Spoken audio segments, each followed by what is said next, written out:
मामला इतना छोटा ऐसा नहीं हो सकता। इनके खून, इनके जात में, अमेरिका और इजराइल की जात में धोखा है।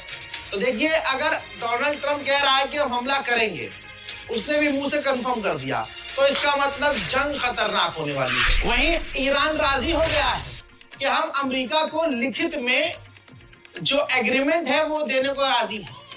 उसकी चिंताओं को, अमेरिका के डर को, अमेरिका की टेंशन, कंसर्न को दूर करने के लिए हम जो चीज मान सकते हैं, जिस चीज पर हम कॉम्प्रोमाइज कर सकते हैं, वो हम लिख के देने को अमेरिका को तैयार है। President, are you considering a limited military strike to pressure Iran into a deal? Thank you, press. Keep moving. Thank you. Are you considering a limited strike? Thank you. You are considering that? How seriously are you considering that, sir? Exiting out this one. When will you be making that? मिट्टू और किट्टू अगला गाड़ी same पर तेरी वाली इतना mileage कैसे देती है? ये सवाल सिर्फ गाड़ी से नहीं, अपने फ्यूल से भी पूछो। फ्यूल बढ़िया तो माइलेज भी। जियो BP का इंटरनेशनल एक्टिव टेक्नोलॉजी वाला पेट्रोल बढ़ाए mileage up to 100 kilometre per year at no extra cost. Will you be making that decision, sir? Thank you, press. Thank you, press. Azad ISIS के खिलाफ और आतंकी संगठनों के खिलाफ नेटो और इंटरनेशनल फौज की कई टुकड़ियां, कई देशों की फौज मिडिल ईस्ट में तैनात थी। तो भैया, नॉर्वे के भी 60 से ज्यादा सैनिक मिडिल ईस्ट में तैनात थे अमेरिका की मदद के लिए ISIS के खिलाफ। तो भैया, नॉर्वे ने देखा कि ईरान फुल फॉर्म में चल रहा है और ईरान बहुत बजाएगा, तो ईरान का खौफ कुछ यूं तारी हुआ कि नॉर्वे ने अपने 60 के 60 फौजियों को नॉर्वे वापस बुला लिया। आजाद एयर ट्रैफिक कंट्रोल के जरिए आपको मैं बता दूं, ईरान ने अपने कई इलाकों का एयर स्पेस बंद कर दिया है। ईरान लगातार धीरे धीरे करके अपने एयर स्पेस को बंद कर रहा है। लीजिए, दूसरी अपडेट और आ गई है जो काफी बड़ी है।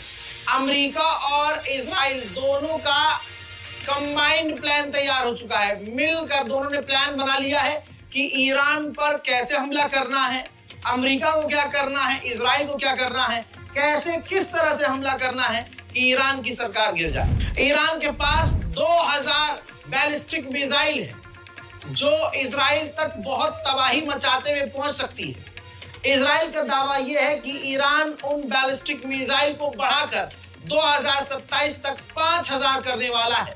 यही डर इजराइल को सोने नहीं दे रहा। अमेरिकी एनवॉय, अमेरिकी सीनियर नेता ने न्यूज चैनल पर भी खुला कह दिया है कि अगर ईरान ने यूरेनियम एनरिचमेंट नहीं रोका तो कोई डील नहीं होगी।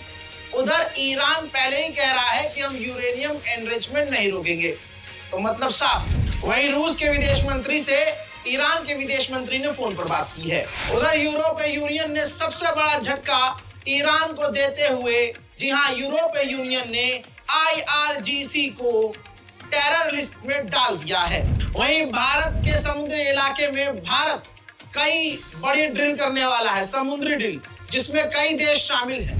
तस्वीर दिखा रहा हूं, ईरान की नेवी आ चुकी है। ईरान की नेवी भी भारत आ चुकी है और इस वक्त भारत के साथ ड्रिल करने को तैयार है। अब अगली तस्वीर देखिए, ईरान के नेवी के कमांडर और हमारे भारतीय नौसेना के अधिकारी दोनों के बीच मुलाकात हुई है। ये रिपोर्ट तीसरी बार आ रही है, अल्लाह रहम करे, दुआओं में याद रखिएगा।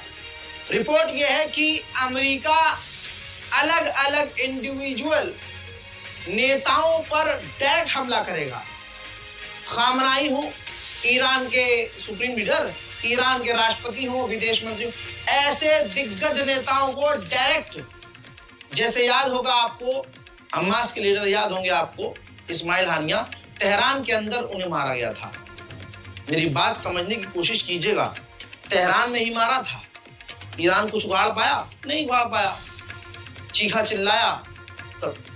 और ये पूरा उनका जो मर्डर है वो काफी बड़ा प्लान किया गया था पहले से, क्योंकि भाई ईरान के अंदर मोसाद के जासूस भरे हुए हैं। गरीबी इतनी, किसी को $200 दो, कत्ल करवा दो, समझ रहे हो? तो किस तरह से इस्माइल हानिया का कत्ल कामयाबी से किया और ऐसे ईरान के टॉप IRGC के कमांडर और टॉप साइंटिस्ट को अमेरिका और इजराइल ने ऐसे ही धोखे से मरवाया।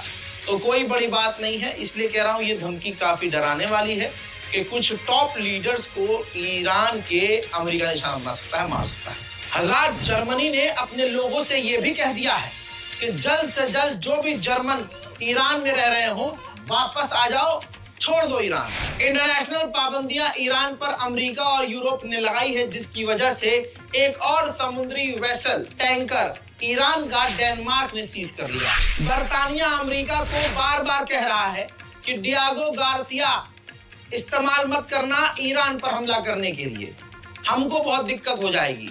लेकिन अमेरिका बार बार अभी तक मनाने की कोशिश कर रहा है ब्रिटेन के, हमें डियागो गार्सिया अपना जो आइलैंड है उसको इस्तेमाल करने दो ईरान पर अटैक करने के लिए। सेंटॉम के कमांडर ने बड़ा बयान दिया और कहा कि हम हर दिन 100 से ज्यादा हमले ईरान पर कर सकते हैं और कुछ ही घंटों के अंदर हम ईरान की रिजीम पलट सकते हैं और ईरान को पूरी तरह से मिटा सकते हैं। उधर इजराइल पूरी तैयारी में है। अब इजराइल ने अस्पताल और अस्पताल के जो पार्किंग लॉट्स हैं उनके लिए नोटिस जारी किया है कि अस्पताल की तमाम पार्किंग को खाली रखना है और जो डॉक्टर्स हैं उनको 24 घंटे एक्स्ट्रा बेड हॉस्पिटल में लगा के रखने। लीजिए, सैटेलाइट इमेज से तस्वीर आई है। स्पेन के अंदर भी अमेरिका के कई सारे फाइटर जेट नजर आ रहे हैं। ईरान के विदेश मंत्री ने इंटरव्यू में साफ कहा कि अमेरिका ने हमें जीरो एनरिचमेंट के लिए नहीं कहा है।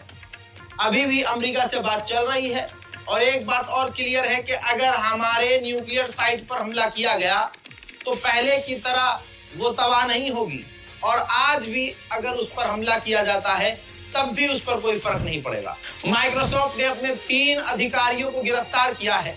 इल्जाम यह है कि इन्होंने माइक्रोसॉफ्ट, गूगल और ऐसे ही सेंसिटिव जो सोशल साइट्स हैं और जो इस इंडस्ट्री में खतरनाक डेटा होता है वो डेटा इकट्ठा करके ईरान को दिया था।